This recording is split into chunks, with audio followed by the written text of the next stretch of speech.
Assalamualaikum warahmatullahi wabarakatuh. Waalaikumsalam warahmatullahi wabarakatuh. Bismillahirrahmanirrahim. Alhamdulillahi rabbil alamin. Wassalatu wassalamu ala ashrafil mursalin, imamil muttaqin, sayyidil ghurril muhajjalin, wa ala alihi wa ashabihil mujahidin at-tahirin, amma ba'du. Saudara-saudara kaum muslimin rahimakumullah. Satu hari ketika seorang ulama besar bernama Al-Imam Al-Faqih Abu Lais tengah berjalan-jalan di dekat kota Basrah, berkelumpulah sekelompok orang di dekat beliau. Mereka datang mengajukan satu pertanyaan. Imam, kami ingin bertanya. Di dalam Al-Quran itu Allah Subhanahu wa ta'ala menjelaskan, Ud'uni astajib lakum. Berdoalah kepadaku, aku akan jawab doamu. Mintalah kepadaku, aku kabulkan permintaanmu. Itu dan begitu janji Allah di dalam Al-Quran. Kami, kata orang-orang tadi, sudah lama berdoa kepada Allah. Tapi kenapa sampai sekarang doa kami ini belum dikabulkan? Katanya, Ud'uni astajib lakum. Kalau kamu berdoa, aku jawab, aku penuhi, aku kabulkan doamu. Itu janji Allah. Kami sudah lama berdoa pagi, sore, siang, malam. Nyatanya sampai sekarang doa kami belum dikabul-kabulkan. Ini bagaimana? Apa ayat Quran salah? Apa Tuhan lagi lempengan gak denger?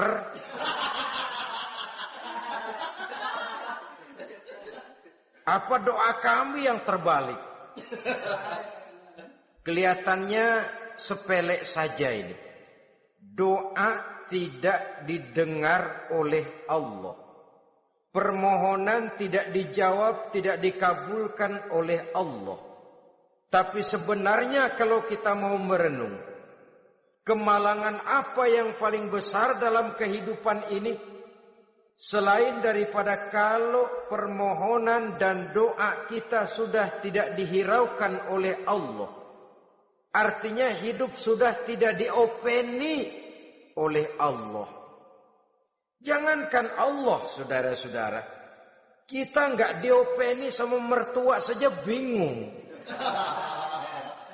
Ini mertua diem aja, kalau saya salah apa salahnya, kalau ada yang dikepengenin apa kepengenannya, boyak ngomong kenapa diem begitu. Ini tidak diopeni oleh Allah. Kemalangan apa yang lebih malang selain daripada kalau doa tidak didengar oleh Allah. Itu sudah kemalangan yang paling malang, lebih malang dari kota Malang saya kira.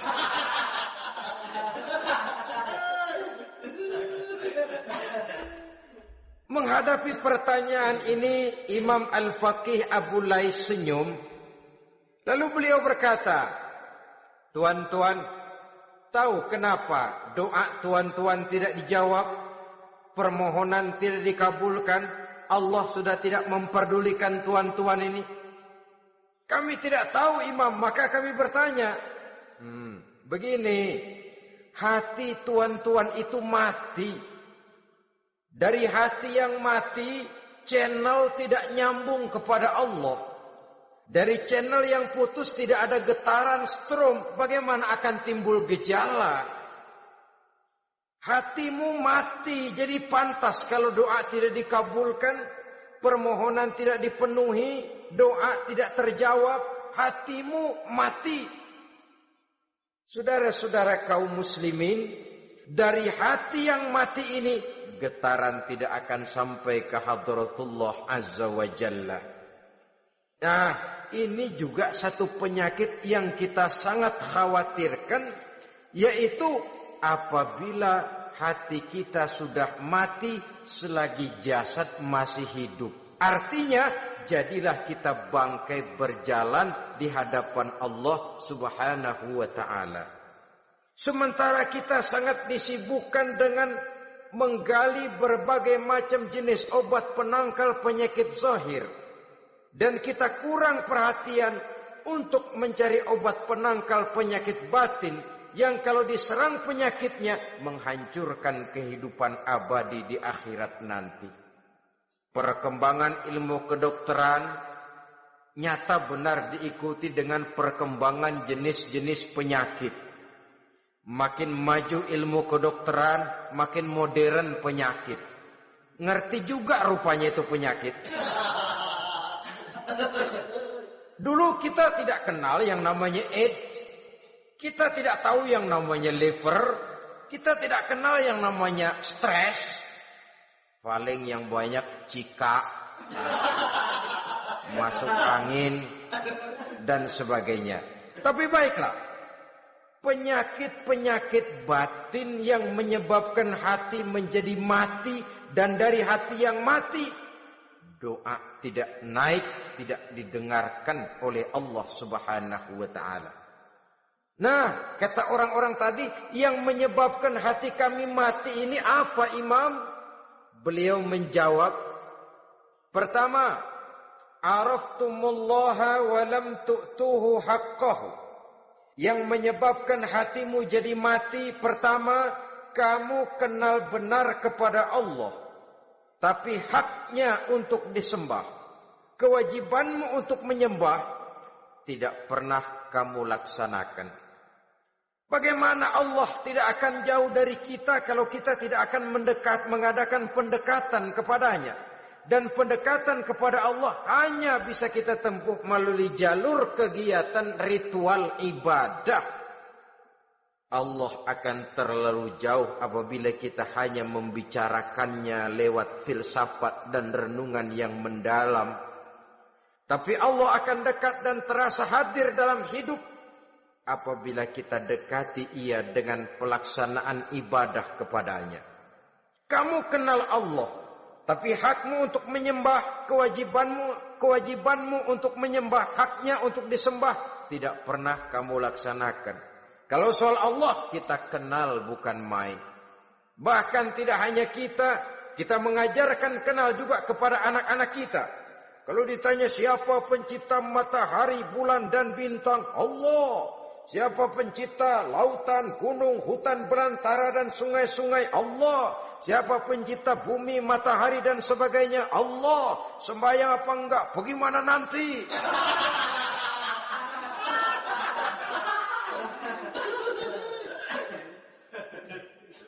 Tanpa pendekatan, Allah akan jauh.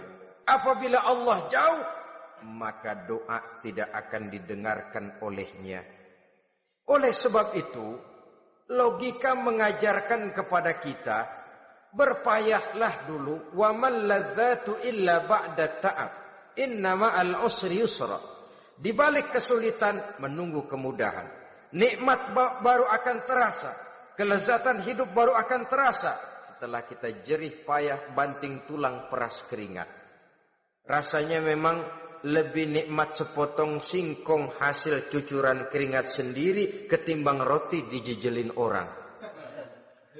Ini berarti kita ingin mohon pertolongan kepada Allah.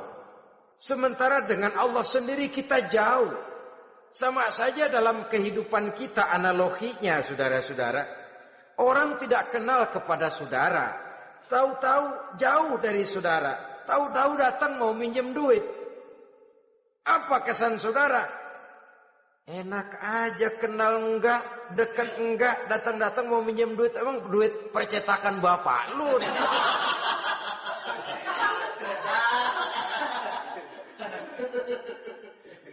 Sedangkan yang kita kenal, sedangkan yang kita bertemu tiap hari, sedangkan yang sering datang ke tempat kita, kalau satu saat dia pinjam duit, toh kita kadang-kadang masih mikir. Apalagi datang nggak pernah, berkunjung nggak pernah, ngobrol nggak pernah. Apalagi Kenal juga nggak pernah. Datang-datang mau minta. Macam apa? Datang nemuin Tuhan setahun 2 kali. Idul Fitri, doa Idul Adha. Doa cerewet banget. Apa itu? Apa aja diminta. Saudara hadirin, bagaimana doa akan kabul, permohonan akan dijawab? Jikalau kita jauh dari Allah, kita kenal Allah, haknya untuk disembah, kewajibannya untuk menyembah, tidak pernah kita laksanakan. Itu yang menyebabkan hati kita lalu menjadi mati. Padahal mengenal Allah, setelah mengenalnya, mengadakan pendekatan kepadanya melalui ritual ibadah yang dicontohkan oleh Rasulullah Sallallahu Alaihi Wasallam. Ini hal pertama yang menyebabkan hati jadi mati. Kamu terlalu kenal Allah tapi tidak pernah menyembah kepadanya. Sama aja orang kerja kagak, habis bulan mau minta gaji. Kita jitak kepalanya. Macam apa? Kerja enggak, tahu-tahu datang mau minta gaji. Kerja dulu yang baik, habis bulan baru. Enggak diminta pun memang sudah ada jatahnya. Ibadah dulu kita kepada Allah. Soal Allah memberikan karunia kepada kita, itu hak Allah. Apabila kita dekat dengannya, ibadah yang kita laksanakan benar, karunia itu akan datang kepada kita. Saudara-saudara, yang kedua yang menyebabkan hati jadi mati, qara'tumul Qur'an walam ta'malu bih. Kamu baca Al-Qur'an tapi ajarannya tidak pernah kamu amalkan. Kamu baca Quran tapi isinya kamu injak-injak. Sehingga ada peringatan dari Rasul sallallahu alaihi wasallam. Beliau bersabda, "Iza azzamat ummatid dunya wa fi riwayatin dinaron wa dirhaman nuzi'at minha haibatul Islam. Wa iza turikatil amru bil ma'rufi wan nahyu 'anil munkari hurimat 'alaihim barakatul wahyi. Wa iza tasabat ummati saqatat min ainillah."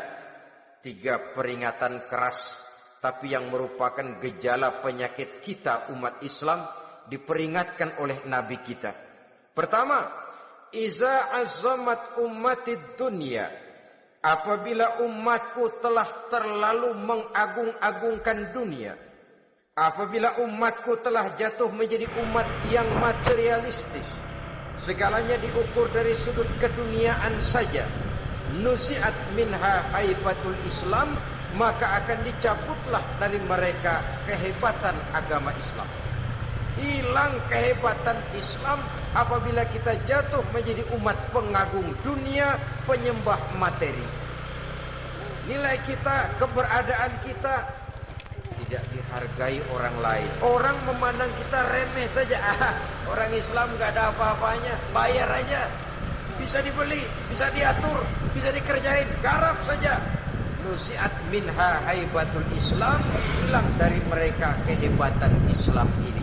Kenapa? Mereka telah mengagungkan dunia dan menjadikannya sebagai tujuan. Padahal dunia cuma alat. Materi cuma alat. Harta cuma alat. Yang kedua, wa iza turikatil amru bil ma'rufi wan nahyu 'anil munkari hurimat 'alaihim barakatul wahyi.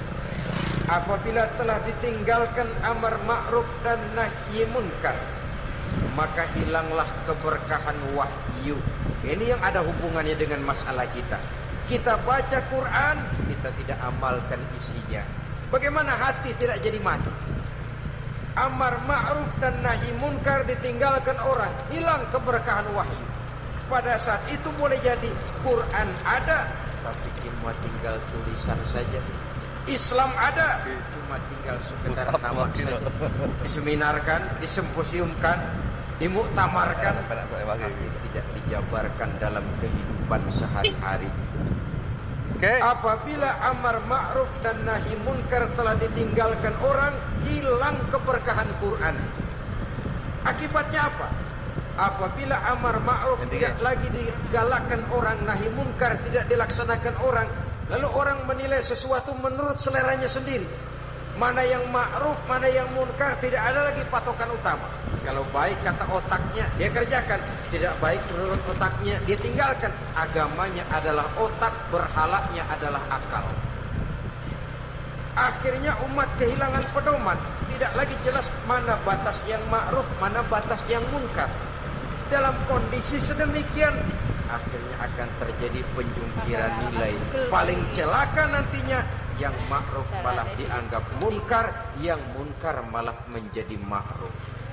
Peringatan ketiga dari Nabi, wa iza tasabat ummati saqatat min ainillah. Apabila umatku sudah saling berbantahan, apabila umatku sudah saling caci memaki, saqatat min ainillah, jatuhlah mereka dalam pandangan Allah Subhanahu wa taala.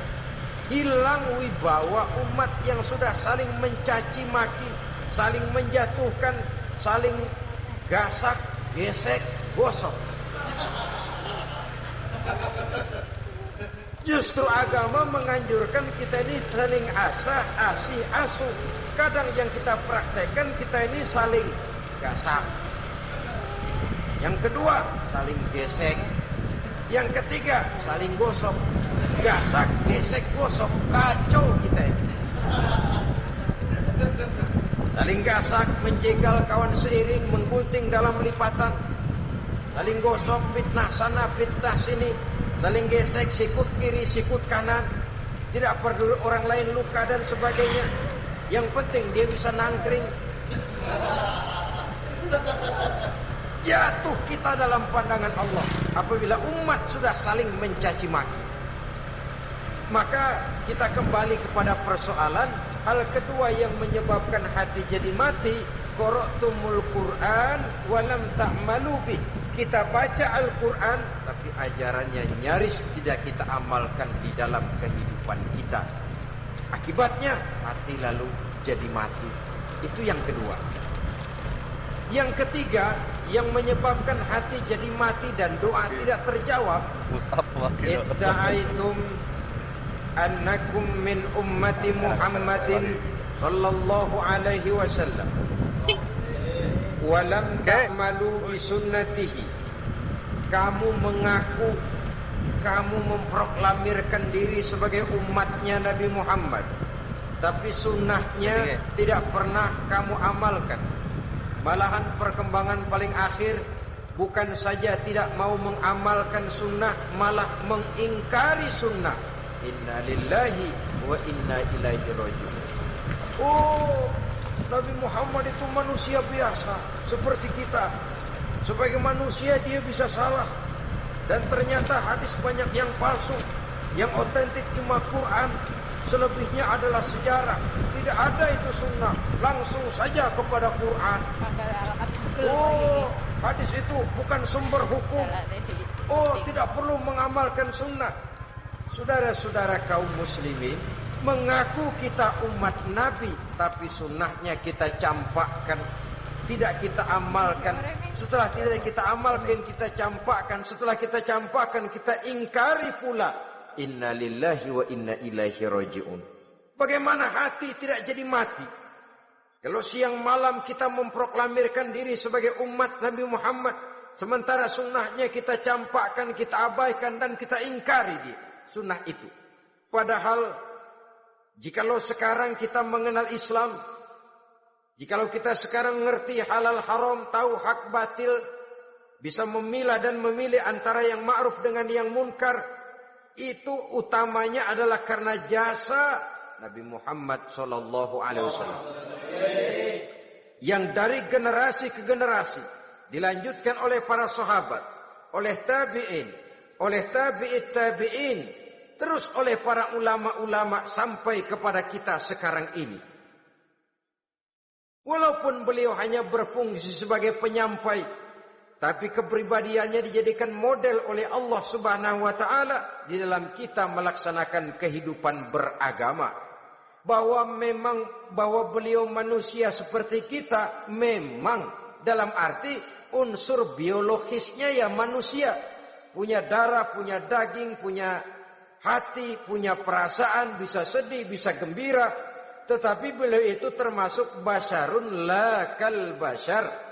Manusia yang tidak seperti manusia pada umumnya, punya spesifik, dan itu wajar sebagai seorang rasul pilihan Allah, apalagi merupakan rasul pilihan dari sekian puluh pilihan.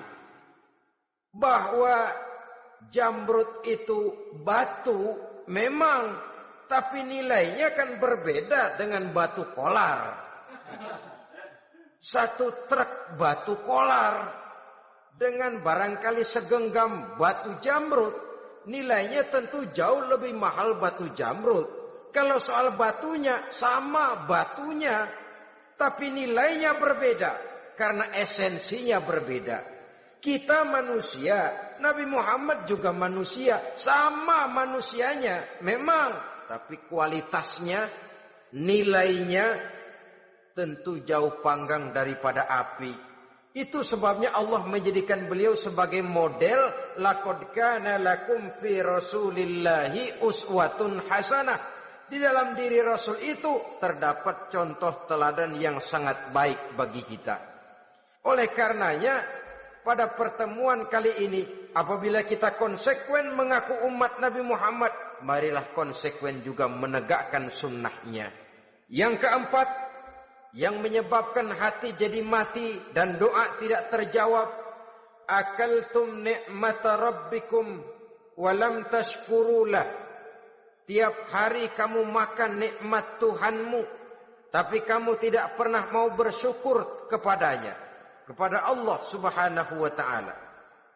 Nikmat Tuhan kita doyan banget, tidak pernah sehari dan sesaat pun terlepas diri dan hidup ini dari nikmat-nikmat yang diberikan Allah. Sejak kita bangun tidur sampai tidur kembali, bahkan tidur itu sendiri, di pasar, di sawah, di kantor, dimanapun kita berada, gak pernah nikmat Allah berhenti. Hidup kita dalam alam diberikan segala fasilitas untuk menunjang kehidupan. Gak pernah Allah pasang pajak matahari, gak pernah Allah pasang pajak gas udara. Nikmat-nikmat yang banyak itu tiap hari kita kecap, tiap hari kita nikmati. Tapi kita tidak pandai bersyukur. Padahal Allah memberikan peringatan keras dalam hadis qudsinya. Man lam yashkur ala na'mai walam yasbir ala balai falyakhruj min tahti samai wal yatlub rabban siwaya. Siapa yang tidak mau bersyukur terhadap nikmat yang aku berikan kepadanya dan tidak mau bersabar terhadap ujian yang aku berikan kepadanya, silahkan keluar saja dari kolong langit ini dan cari Tuhan selain aku. Diusir oleh Allah. Kalau orang tidak mau bersyukur terhadap nikmat yang aku berikan dan tidak mau bersabar terhadap ujian yang aku timpakan, keluar dari kolong langitku, keluar, cari Tuhan selain aku. Diusir, lah yang ngusir Allah. Anak sekarang bilang mau ke Menong.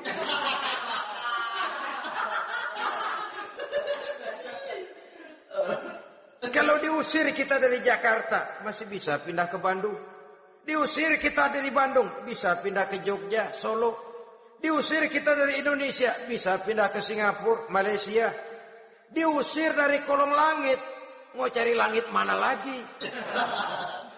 Kalau kau tidak mau mensyukuri nikmatku, tidak sabar terhadap ujian yang aku berikan kepadamu, keluar saja, keluar dari kolong langitku ini, cari Tuhan selain aku. Kalau istilah kita mah Tuhan, jengkel banget udah itu.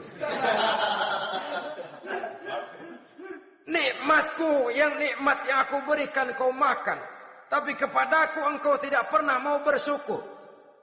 Saudara-saudara kaum muslimin rahimakumullah, wajar. Kita dulunya tidak ada, sekarang ada nikmat.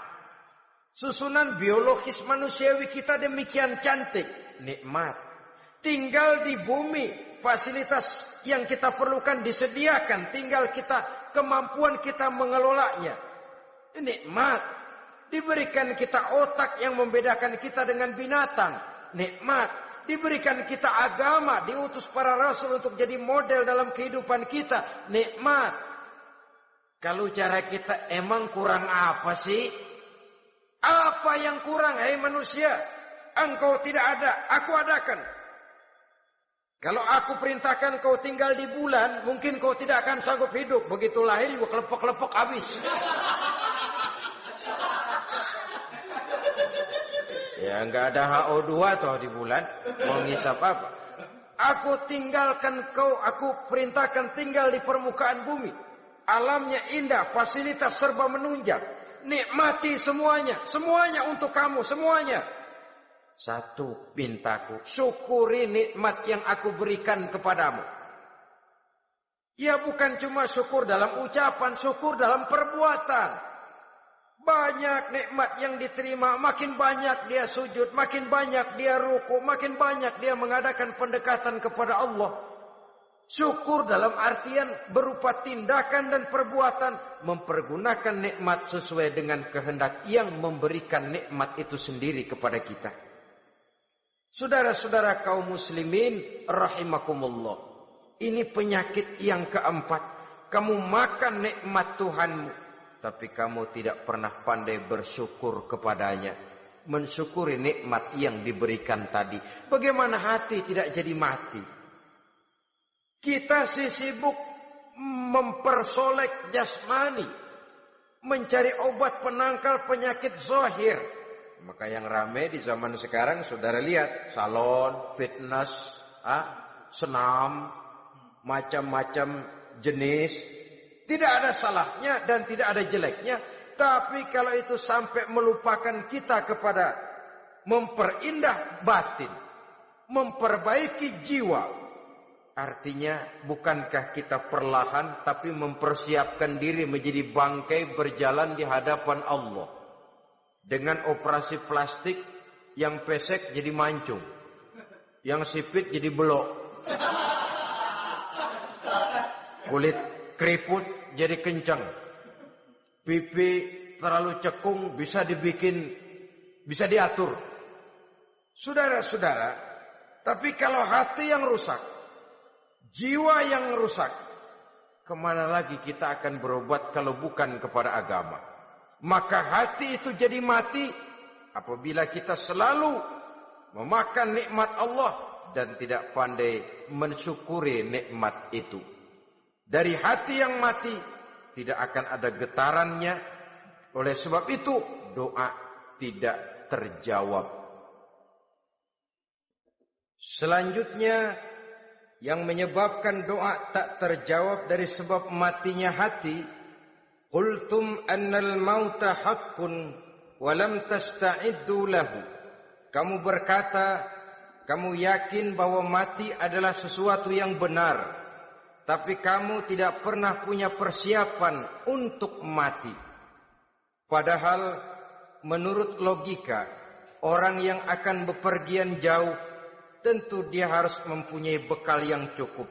Semakin jauh jarak perjalanan yang akan ditempuhnya, semakin banyak perbekalan yang harus dibawanya.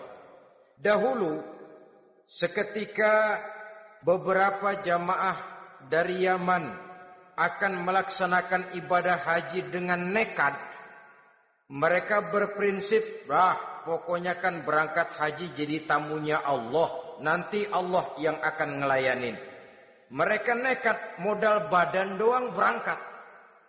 Diadukan kepada baginda Rasul, lalu turun peringatan dari Allah, wa tazawwadu fa inna khairaz zadi taqwa. Jangan begitu, bawa bekal. Sesungguhnya bekal yang paling baik adalah takwa. Bahwa berangkat dengan bekal takwa itu bekal yang paling utama. Tapi bekal-bekal yang lain pun jangan diabaikan. Kalau kita akan berangkat untuk tujuan yang baik, bekal yang paling utama memang takwa. Tapi tidak berarti harus mengabaikan bekal-bekal yang lain. Begitulah, semakin jauh perjalanan yang akan kita tempuh, semakin banyak bekal yang harus kita hadapi. Kalau saudara mau pergi ke Surabaya, tidak membawa bekal kemudian berani berangkat, rasanya sih saya pikir itu bukan berani, nekat namanya. Sama saja orang belum pernah sembahyang mati. Nekat tuh orang. Berani amat. Belum berbuat kebaikan barang sedikit pun sudah mati. Nekat namanya itu. Sama saja tadi, nggak bawa bekal apa-apa berangkat ke Surabaya. Sampai Surabaya belum tentu, sengsara udah jelas. Belum punya bekal yang baik sudah mati. Sampai ke surga belum tentu, tapi kebelangsak dan sengsara rasa-rasanya pasti itu. Oleh karena itu, kalau kita yakin mati sesuatu yang benar, sesuatu yang pasti datang menimpa, maka hendaklah kita mempersiapkan bekal. Kemudian, idda'aitumun najata minan nar wa ramaitum fiha anfusakum. Kamu memproklamirkan diri ingin selamat dari neraka, tapi kamu lemparkan dirimu ke dalam neraka. Bagaimanapun bajingannya bajingan, kalau ditanya, ente mau masuk neraka enggak? Jawabannya pasti enggak. Itu pasti. Perbuatannya sendiri yang melemparkan dirinya ke dalam neraka. Membiarkan dirinya berlarut-larut, bertimbun-timbun dalam dosa dan kesalahan. Dan tidak akan ada niatan untuk memperbaiki diri. Hanyut di meja judi, habis ditelan minuman keras. Fitnah sana, fitnah sini, hasud sana, hasud sini. Padahal mulutnya ingin selamat dari neraka. Perbuatannya malah melemparkan dirinya ke dalam api neraka. Tidak ada orang yang lebih sayang kepada diri kita selain kita sendiri. Dan menyayangi diri itu tidak cuma dengan memandikannya sehari 3 kali. Memakaikannya parfum dengan segala macam merek. Memakai sabun yang wangi-wangi, minyak yang harum-harum. Lebih daripada itu, jaga dan sayangi diri. Jangan jatuhkan dia ke dalam perbuatan-perbuatan yang bisa menjerumuskan diri itu ke dalam neraka.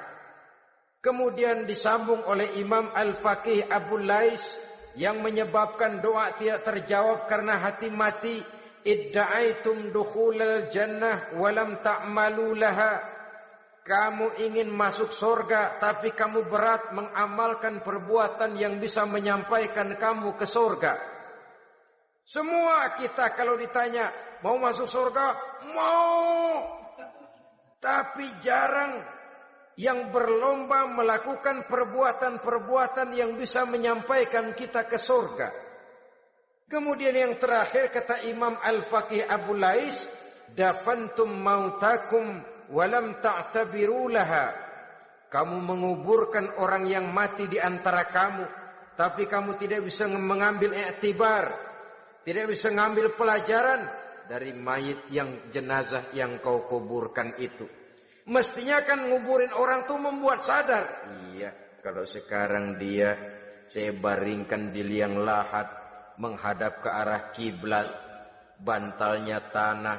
Setelah itu ditutup dengan papan, lalu ditimbun dengan tanah. Iya, sekarang giliran dia, giliran saya, entah besok, lusa, bulan depan, tahun depan, tapi pasti mengubur mayat, mengubur jenazah, tapi tidak bisa mengambil i'tibar dari yang dilaksanakannya itu. Ini merupakan penyakit-penyakit batin yang merupakan handicap, yang menimbulkan jarak antara kita dengan Allah Subhanahu wa ta'ala. Pantas kalau itu semua ada pada diri kita, hati jadi mati. Dari hati yang mati, doa tidak akan tembus.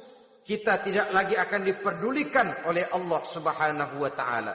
Dan itu sekali lagi kemalangan yang terbesar dalam kehidupan kita. Bagaimana jalan keluarnya? Pertama, memperbaiki batin kita.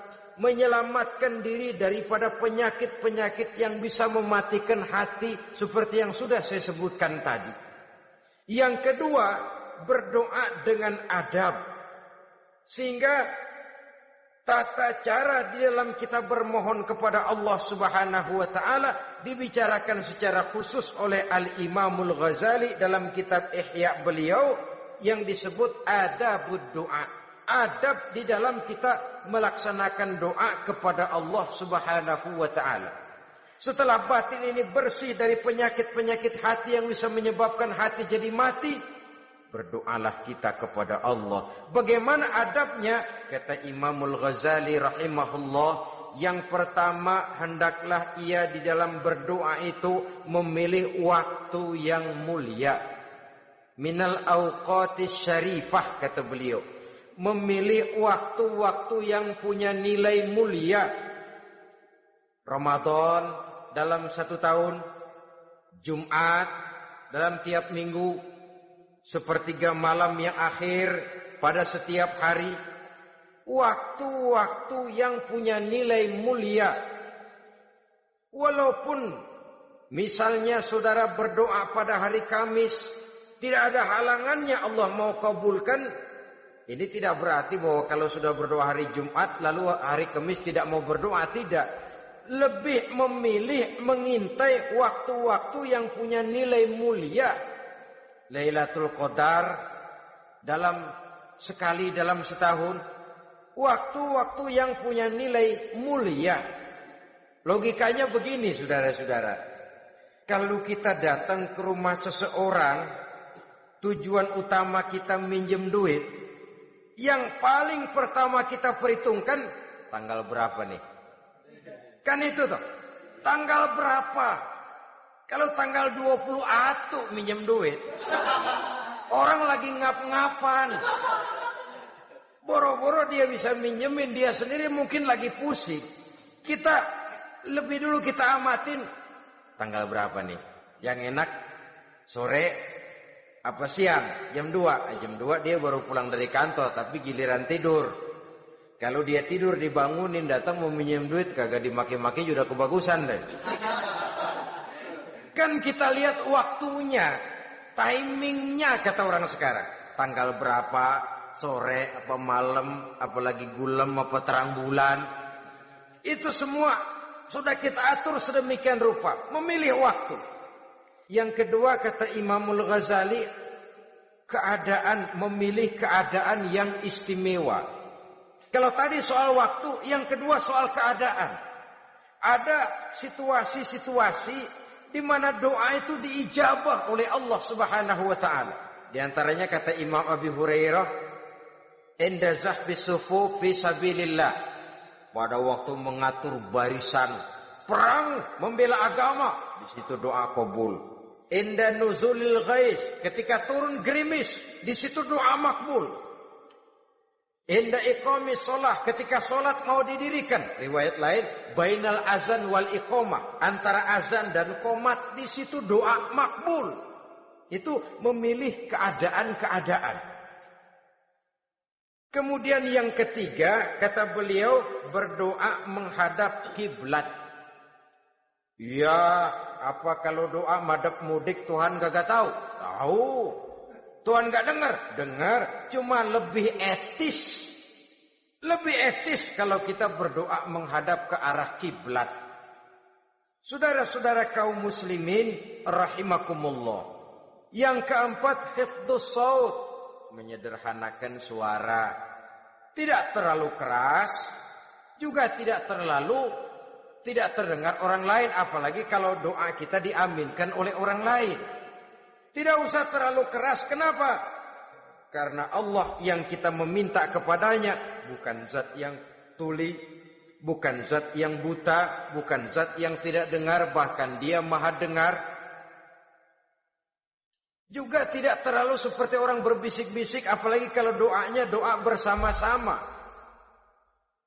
Tapi kadang-kadang terdorong oleh husnuzon dari para makmum saja. Tidak peduli apa yang dibaca oleh imam, yang kedengaran cuma amin aja kerengan. Amin, amin, amin, amin, amin, amin.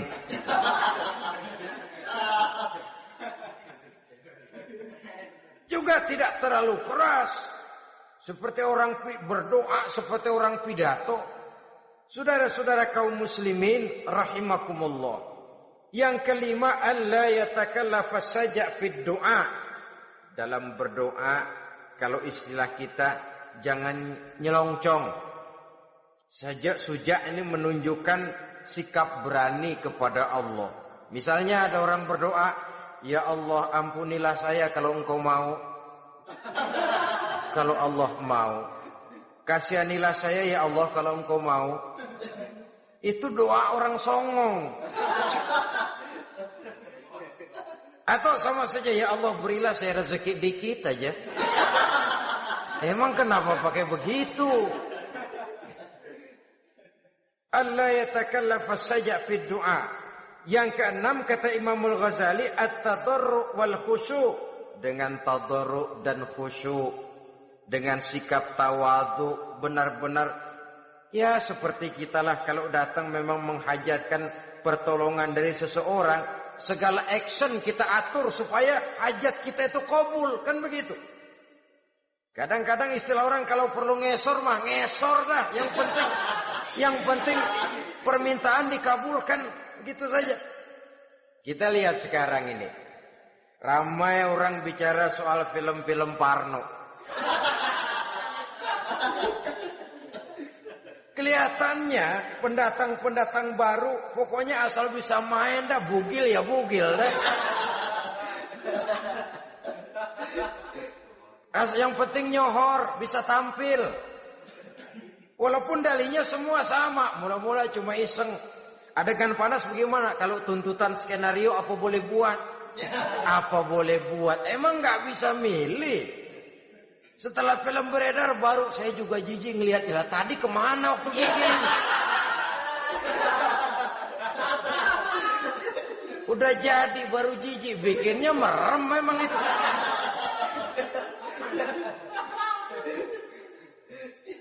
Tapi ada satu analogi, asal bisa main, asal bisa tampil di layar, apa saja jadi taruhan sudah. Bugil ya bugil dah. Enggak soal dah, pokoknya bisa main, tampil, nyohor. Masuk koran. Udah seperti kata-kata orang Arab, bul ala zamzam fatu'raf. Kalau pengen terkenal, kencingin sumur Zamzam. Artinya apa? Bikin yang aneh-aneh, yang orang enggak kerjain, ntar ngetop. Yang ngetop lempengan jeleknya. Sumur Zamzam dikencingin, kan nyohor itu. Sedunia orang kenal. Kenapa? Gila. Saudara-saudara kaum muslimin rahimakumullah, sangat kita sayangkan kalau lalu orang berlomba-lomba dengan cuma modal paha mulus, wajah cantik, dimauin apa saja mau lalu bisa tampil. Akibatnya yang jadi korban adalah anak-anak kita. Disuguhi tontonan-tontonan yang meracuni jiwa mereka. Walaupun akibatnya barangkali ya lain, seperti band orkes dengan film memang akibatnya tidak langsung ya. Kalau band orkes akibatnya langsung, dia bisa berantem di tempat lokasi. Film orang nonton tahu dia di tempat itu, bukan di tempat itu dia praktek, pulang jadi pikiran dia. Tadi serem ya. Ntar kalau ada kesempatan kita praktek. Nah, ntar ngancemnya itu yang gak enak. Tapi yang saya analogkan dengan persoalan kita, tingkah pola artis apapun dilakukan asal bisa main. Nah itu tuh, asal dapat kesempatan acting. Dalihnya ya tuntutan skenario lah, iseng lah, macam-macam lah. Tapi yang jelas satu target, saya harus dapat kesempatan main. Untuk sampai ke situ, cara apa saja harus saya tempuh. Tidak peduli harus menginjak-injak norma dan budaya bangsa yang luhur. Tidak peduli harus bertentangan dengan kaidah agama. Tidak peduli hasilnya meracuni umat masyarakat, terutama generasi muda. Yang penting kan ngetop. Saudara-saudara, baiklah ya, itu soal lain. Tapi soal kita ialah at-tadarru wal khusyu'. Bermohon kepada Allah dengan tadarru', khusyuk dan tawadhu. Seperti kalau kita mau bermohon kepada seseorang, kita merendahkan diri. Pak, saya memang orang gak mampu, Pak. Utang saya udah selebar kampung, Pak. Anak udah 16 seperempat. Apa saja kita meratap, menghibah, mengeluh, merintih. Ujungnya kan, yang penting gue pinjam duit dapat dah. Apa kayak diomongin, pokoknya pulang bawa duit, itu saja. Itu strategi manusiawi. Kalau ini kita adakan konteks, oh iya, kepada Allah lebih lagi kita tadarru, khusyuk, tawadhu. Doa dengan tawadhu, sebab kita akan bermohon kepada yang serba maha. Menghadap ke arah kiblat, duduk bertafakur dengan khusyuk, tawadhu. Jangan doa sembari tolak pinggang.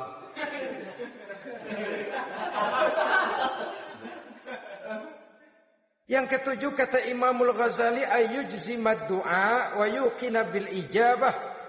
Hendaknya dia menjazamkan doanya itu dan yakin bahwa doanya akan dikabulkan oleh Allah. Sebab kata Nabi, innallaha la yaqbalu du'aan min qalbin ghafilin lahin. Allah Subhanahu wa ta'ala tidak akan menerima doa dari hati yang lalai dan main-main. Doa ke orang ugah-ugahan.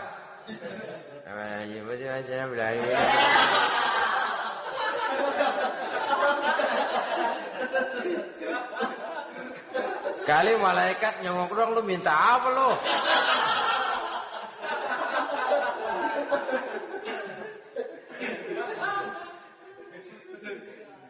Seperti tadi itu, kita datang mau minjem duit sama orang, ngomongnya ogah-ogahan. Minjem duit dikasih syukur, enggak ya udah. Ya enggak dikasih sudah. Kenapa? Mintanya begitu. Enggak serius dan enggak yakin bahwa doanya akan dikabulkan. Kalau kita sudah punya keyakinan, jangan-jangan doa saya enggak diterima Allah. Enggak. Kata Allah, ana inda zanni abdi bi. Aku sih bagaimana menurut sangka hambaku kepadaku saja. Kalau sangkanya baik, aku baik. Kalau sangkanya doanya dikabulkan, aku kabulkan. So itu doa harus dengan pasti dan harus dengan yakin doa itu akan dikabulkan dan meluruskan harapan, membenarkan cita-cita, meluruskan maksud apabila doa itu dikabulkan oleh Allah Subhanahu wa taala. Saudara-saudara, oleh karenanya jangan doa setengah hati. Jangan berdoa sambil main-main.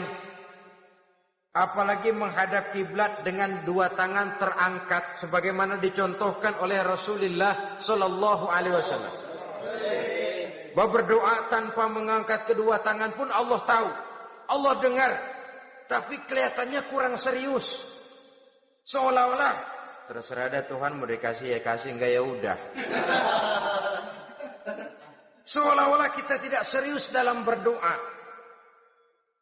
Kemudian yang berikutnya kata Imamul Ghazali, ayyaftataha du'a bi dzikrillah fala yabda'u bisu'al. Hendaknya dia mulai berdoa itu dengan menyebut nama Allah, berzikir kepada Allah, fala yabda'u bisu'al, jangan langsung memulai dengan permintaan.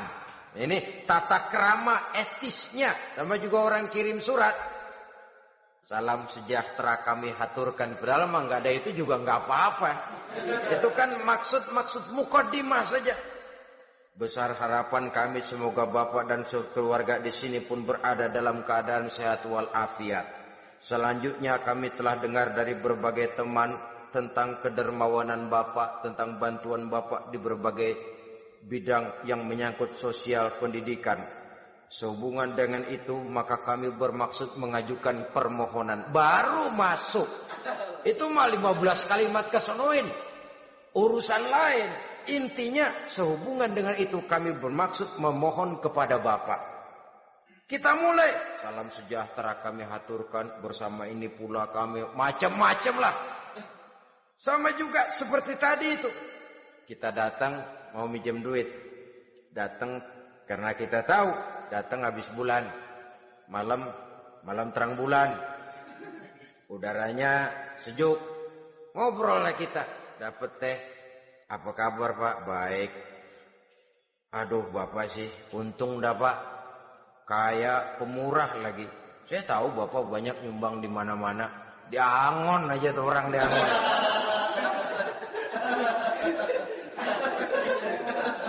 Kira-kira udah mau telap aja baru dikedat. Ngomong-ngomong Pak, nah mulai nih kalau udah ngomong dah tuh mulai.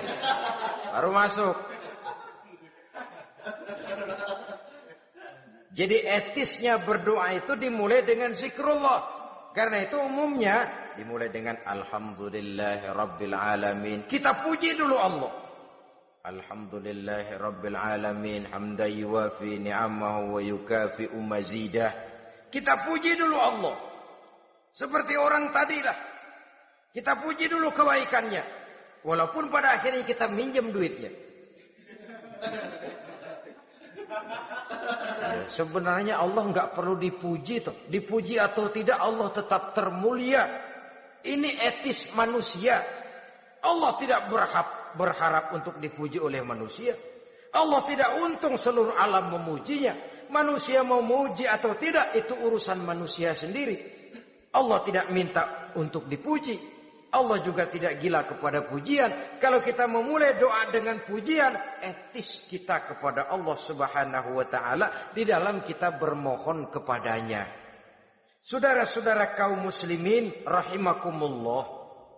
Kemudian menyesuaikan doa dengan kondisi. Ini termasuk syarat batin ya, taubat, waraddul mazalim kata Imam Ghazali, menolak segala macam kezoliman. Artinya kalau berdoa itu tahu diri. Kalau gaji kita sebulan 700 atau 800, 900 ribu. Berdoa minta rezeki 1 juta. Itu tahu diri namanya. Kan cuman kurang 100 ribu. Ya, kalau kerja kagak minta gajian 1 juta. Pengen doa dikabulkan. Rasanya secara etis nggak tahu diri orang berdoa seperti itu. Orang datang mau minta duit, mau pinjam duit kepada kita. Kan kita lihat. Kira-kira mampu ngembaliin gak nih orang. Kita lihat, kita evaluasi kemungkinannya. Lalu si yang minjem tentu tahu diri. Kalau memang kekuatannya ngembaliin. Tidak seperti kekuatannya mulangin. Hendaknya dia timbang rasa. Begitu juga kepada kita etisnya kepada Allah Subhanahu wa ta'ala.